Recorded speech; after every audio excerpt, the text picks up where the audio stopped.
ஓம் நம சிவாய.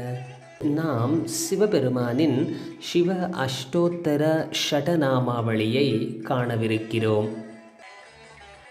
ஓம் ஓம் சிவாய நம. ஓம் மகேஸ்வராய நம. ஓம் சம்பவே நம. ஓம் பினாக்கினே நம. ஓம் சசிசேகராய நம.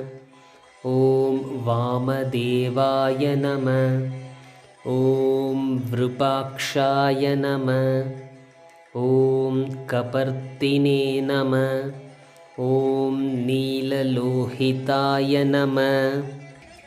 ஓம் சங்கராய நம. ஓம் சூலபாணினே நம.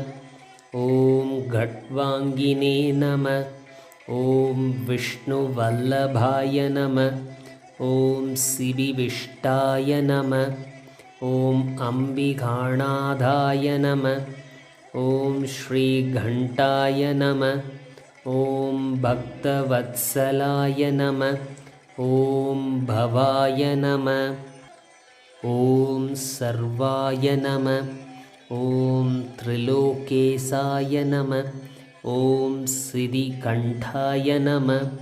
ஓம் சிவாப்ரியாய நம. ஓம் உக்ராய நம. ஓம் கபாலினே நம. ஓம் காமாரயே நம.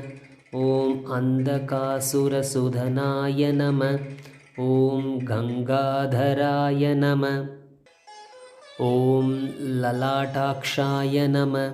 ஓம் காலகாலாய நம. ஓம் கிருபாநிதயே நம. ஓம் பீமாய நம. ஓம் பரசுஹஸ்தாய நம. ஓம் மிருகபாணயே நம. ஓம் ஜடாதராய நம. ஓம் கைலாசவாசினே நம. ஓம் கவச்சினே நம. ஓம் கடோராய நம. ஓம் திரிபுராந்தகாய நம. ஓம் விருஷாங்காய நம.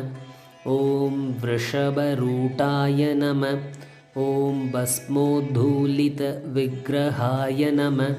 ஓம் சாமப்ரியாய நம. ஓம் ஸ்வரமாயாய நம.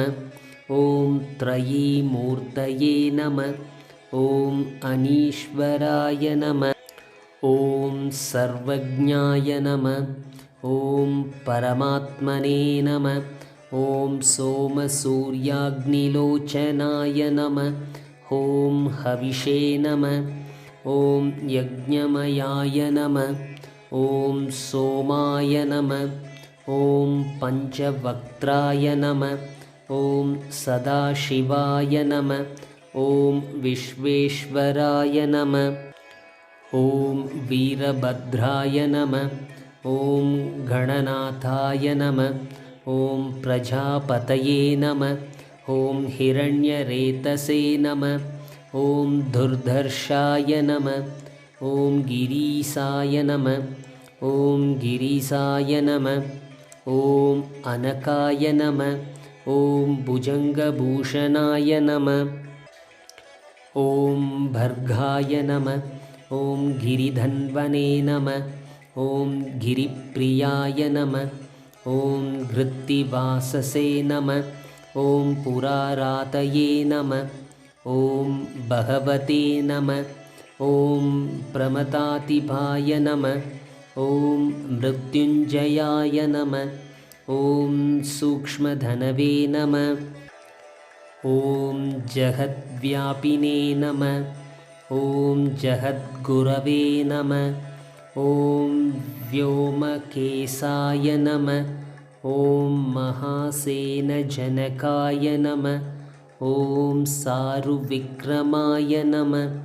ओम रुद्राय नमः. ओम भूतभतये नमः. ओम स्थानवे नमः. ओम अहिर्बुधन्याय नमः. ओम दिगंबराय नमः.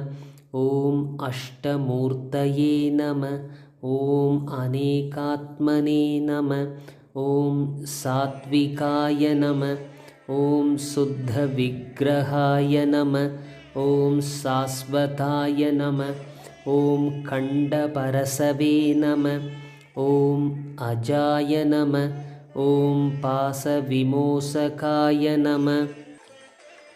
ॐ मृडाय नमः। ॐ पशुपतये नमः। ॐ देवाय नमः। ॐ महादेवाय नमः। ॐ अव्याया नमः। ॐ हरये नमः। ॐ भूषतन्दपिते नमः। ॐ अव्यक्राय नमः। ॐ तशात्वरहराय नमः। ॐ हराय नमः। ॐ बहनेत्रपिते नमः। ॐ अव्यक्ताय नमः। ॐ सहस्राक्षाय नमः। ॐ सहस्रपते नमः।